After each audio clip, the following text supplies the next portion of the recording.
tent with the fly up, footprint down, but have all this room to cook. That is hard. So, like Amber was singing, this is what we do on a rainy day. It started sprinkling. It was gorgeous out. I got everything set up before the rain fell. And now we're just in here in our, we took the tent down and we kept the rainfly up with the footprint. And now we're just cooking breakfast and eating a wonderful meal because we got homemade breakfast at the hostel yesterday when we came in.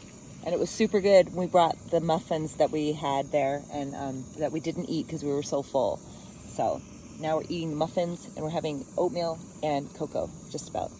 So we're looking forward to an awesome day. This place has been amazing. Yum.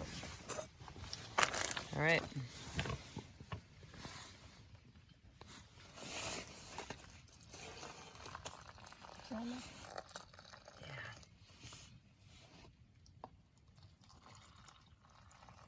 Maybe a little more in the oatmeal. That's good. Can we see if the rest of it wants something else?